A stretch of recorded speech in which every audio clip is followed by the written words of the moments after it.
Bedtime, an integral part to the end of our day, and a time to forget about our worries, a time to drift off to a place of peace, comfort, and relaxation. For some, however, this restful time is interrupted by a horrifying visitation from an entity cloaked in shadow. Never knowing how or when it will make itself known, these eyewitnesses lie in wait, too afraid to open their eyes, and too hesitant to close them. Having been told their whole lives that the boogeyman doesn't exist, they suffer in silence, unable to share their encounters with family or friends. The awful truth is that this thing looming before them is as real as you and me. Standing in silence, it emits an overwhelming feeling of dread and despair. Wearing what appears to be a long, black cloak and wide-brimmed hat, these eyewitnesses have come to call this new terror the Hat Man. The first time it happened, I was sleeping and woke up because I felt a hand on my leg and I realized that I couldn't move. And he come across this object on the ground, which was the shape of a flying saucer. So he jumped out of his pickup and went down there, and there was 4 beings laying on the ground. When I raised my head back up, I was turning my head, and out of my peripheral vision, I seen something hop to a tree. And it was tall, about 7, 8 foot tall, and it was black, real hairy, like a gorilla.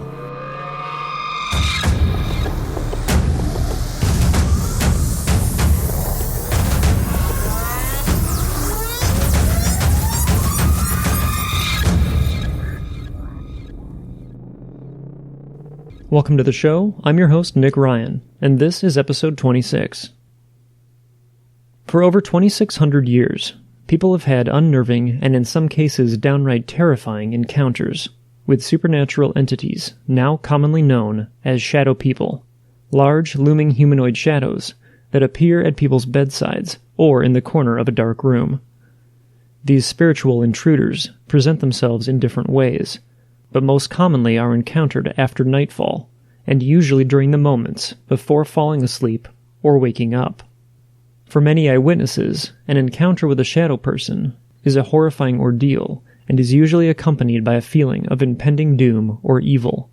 Many believe that these entities occupy a different plane of reality and that they can freely move between their plane and ours, gaining energy whenever they come in contact with us. Others speculate that they are more demonic in nature, and in some accounts, people have witnessed these shadowy specters having glowing red eyes. Many encounters with shadow people involve the eyewitness waking up in the middle of the night, only to find that a dark, shadowy figure is standing in their bedroom, silently watching them, or sometimes even moving toward them, as if to gain a closer look at their prey. There have even been accounts of people being held down and choked by these entities. These particular encounters typically end with the entity eventually disappearing, or with the eyewitness falling back to sleep. In some cases, these entities have been seen in broad daylight, darting in and out of adjacent rooms in people's homes, or even hiding behind trees within the forest.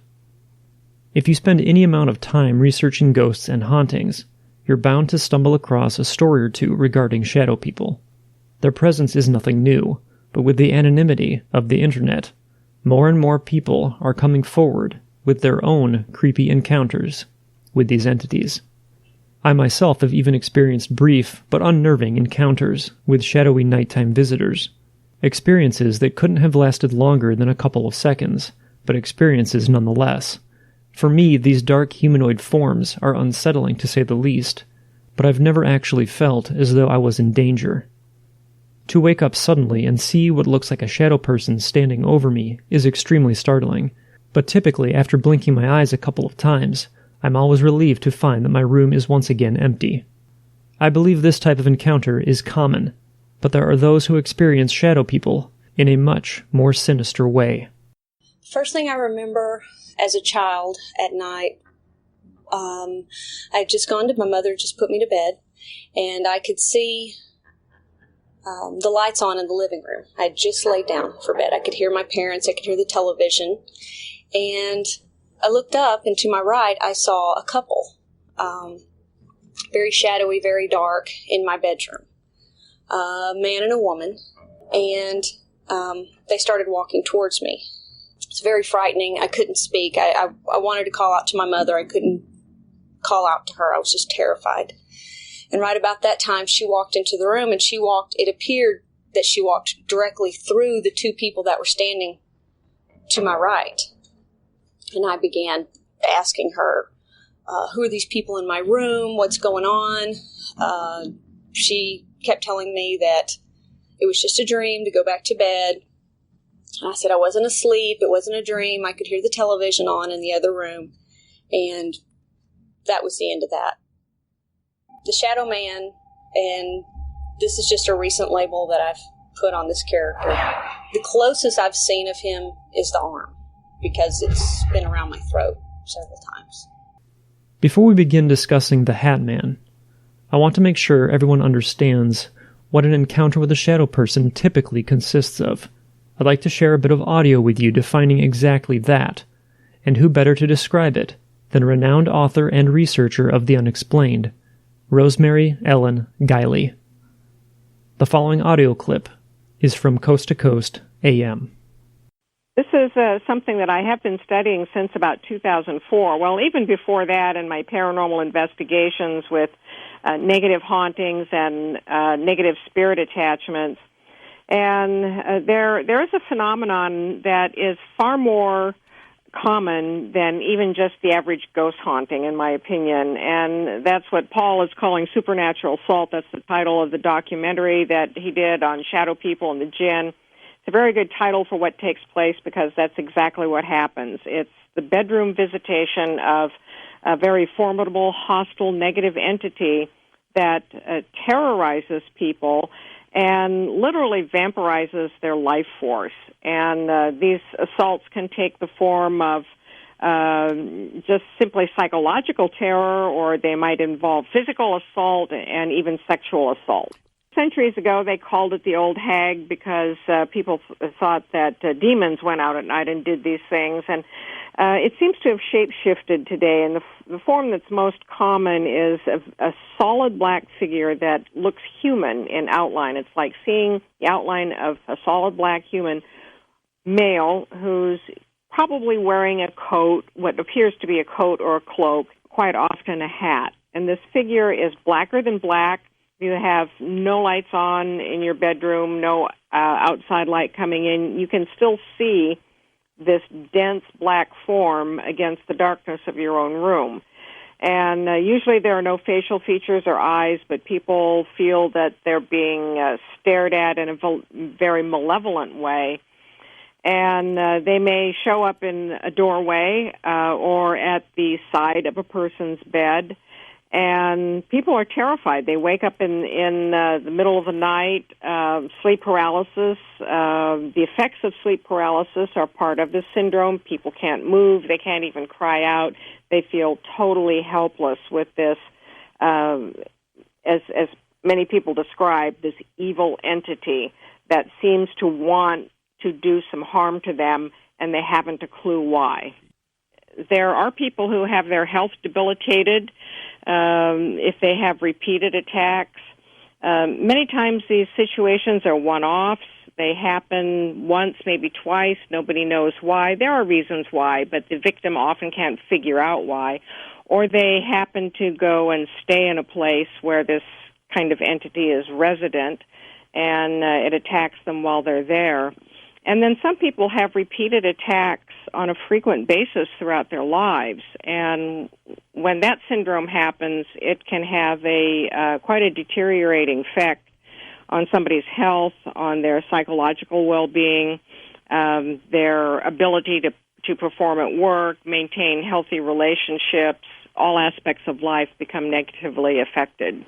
I think this entity has a very long history by different kinds of names. I've linked shadow people to the jinn, and my ongoing research since 2004, when I made that connection that this could be a shape-shifted form of the entities known as jinn, a lot of things started making sense about shadow people to me.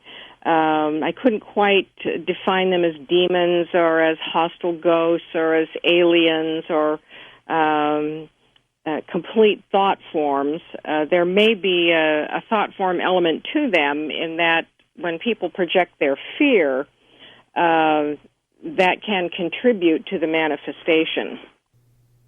Rosemary Ellen Guiley is an accomplished researcher and author of over 45 books on the paranormal, spirituality, and the occult. If you're not familiar with her work, I highly recommend checking out her Amazon page for a full list of her books. I have included a link to that page in the show description. For more information, or to listen to Coast AM with George Norrie, just visit coasttocoastam.com for a full show schedule as well as the show archives. I've included a link to that page in the show notes as well. Encounters and descriptions of these eerie twilight visitors have stayed consistent over the past 2,000 years or so, but in the last couple of decades, visitations have taken a turn for what some say are much worse. Lurking in the dark corners of their dimly lit bedrooms and at the foot of their beds, people are now describing a similar but more malevolent threat that seems to present itself in a more intentional and insidious manner. I'd like to start by relaying an encounter that took place in 1994. The witness is a man by the name of Tim Brown. Mr. Brown is the owner, administrator, and researcher of the Hat Man Project, a website created to allow eyewitnesses to share their encounters in a safe and open-minded forum. I've included a link to Mr. Brown's website in the show description as well, and I urge you to check it out and read through the many eyewitness accounts for yourself. As for his own experience, Tim writes, "My experience with the Hat Man came in 1994 when I was about 14 years old. I was living with my grandmother and great-grandmother at the time at my home in Nashville, Tennessee. I had been staying up really late that night, and my experience with the Hat Man came at about 2 a.m. in the morning. I found myself lying in bed and nodding off as I was watching TV. The lights were all off, and the only light that was lighting my room was coming from the TV set in front of me. From where I was lying, my bed was positioned up against the wall. Looking down toward my feet, I had a clear view all the way into and through my grandmother's room, which was just parallel to mine, as there was no door between my room and hers. I could also see into the hallway. Just inside the hallway was the doorway going into my grandmother's room. As I was lying there with the covers pulled up to my face, nodding off, my eyes would open and fall over and over again, except that I heard something on the TV that made me open my eyes a little wider. Only this time I saw something out of the corner of my eye. I had always had a fear about intruders, and what I would do if someone ever broke into our home. For a brief moment, I thought that the movement I was seeing might be my grandmother getting up to go to the bathroom. But as I moved my eyes more into focus, looking down through my great-grandmother's room into the hallway, I very quickly realized that it wasn't my grandmother. What I saw gripped me immediately, with fear and dread. I saw a tall, human-like figure, and the figure looked like that of a man. The man had no distinguishable features whatsoever. I could see no eyes, no nose, or mouth, only blackness. He looked like a shadow, only darker, much darker. He had a very wide-brimmed hat and a long trench coat that flowed as he moved. I started to tremble. My heart began to race. At that moment, I came to the conviction that there was indeed an intruder in my house. As I watched him move, in the back of my mind I began to play out scenarios as to what he and I were going to do. Was I going to yell? Was I going to get up and run after him and try to fight him? I kept looking into the hallway. He stood there at the threshold between my great-grandmother's room and my grandmother's room. He leaned his head and body into my great-grandmother's room and looked in, turning his head toward her and then toward me. I had my eyes closed as much as I could so I could still see him and yet still look like I was sleeping. He stood there for what seemed like an eternity. He then moved very slowly and without sound back into the hallway, just out of view.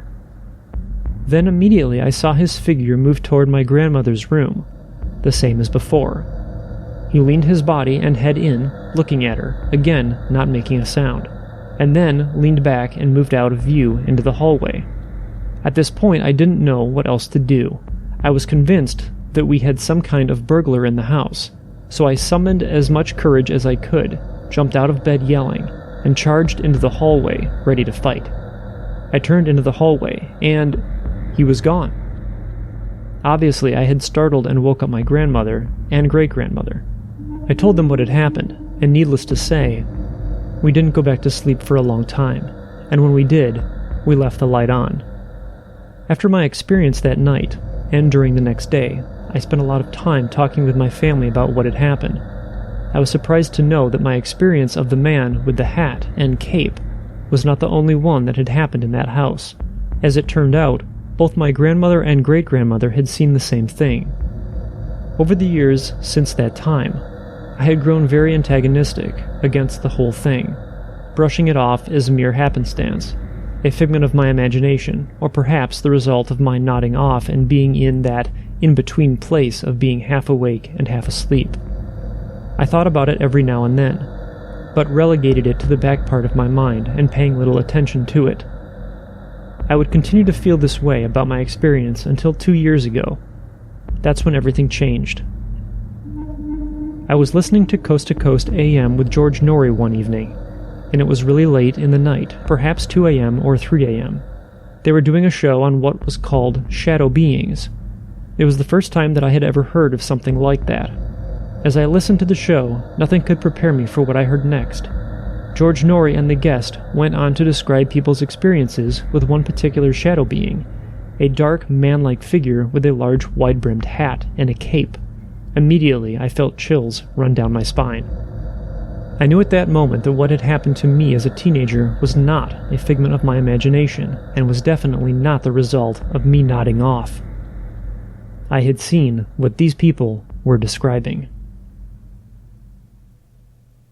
Tim's experience is unique because he was able to witness the Hat Man visiting another person. In Tim's case, his grandmother and great-grandmother. Most eyewitness accounts, however, involve a very personal and direct encounter with the entity. In most of these instances, the Hat Man seems content to just stand and observe the witness while emitting a powerful feeling of evil. In some cases, people have witnessed him walking through their room as if he is using their home to travel from one place to another. In most scenarios, the Hat Man is described as being extremely tall and much darker than the rest of the room.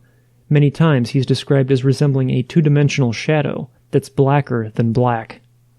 Always wearing a long trench coat and wide-brimmed hat, and in some cases, people have witnessed him having red eyes, similar to some people's descriptions of shadow people.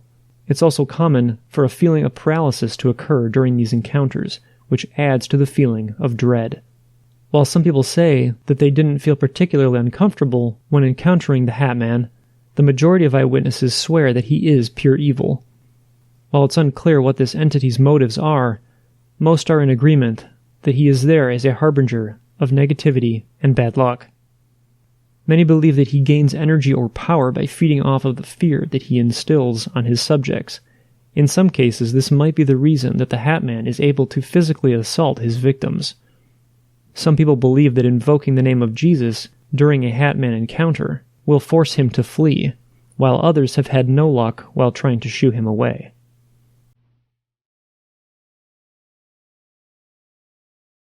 So what exactly is the Hat Man? Where does he come from, and why is he here?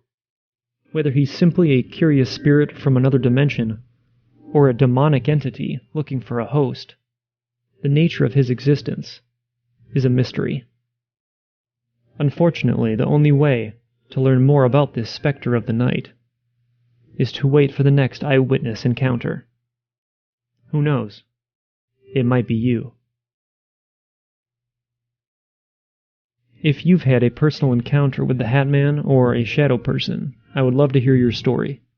You can contact me at paranormalmysteriespodcast@gmail.com. You can also visit paranormal-mysteries.com, click on the Tell Your Story link, and share your experience there. You can also get involved by joining our forum and by following us on social media at paramysterypod. If you'd like to support the podcast, you can visit patreon.com/paranormal mysteries. You can also support the show by giving us a positive review on iTunes. And while you're there, we'd appreciate it if you'd subscribe and share the podcast with your friends. New episodes are available on all of your favorite podcast apps, including Apple Podcasts, iHeartRadio, and Spotify. I hope you all have a safe week, and I'll see you back here for episode 27. From all of us at Paranormal Mysteries, thanks for listening, and remember, don't wait for the unknown to come to you. Get out there and find it.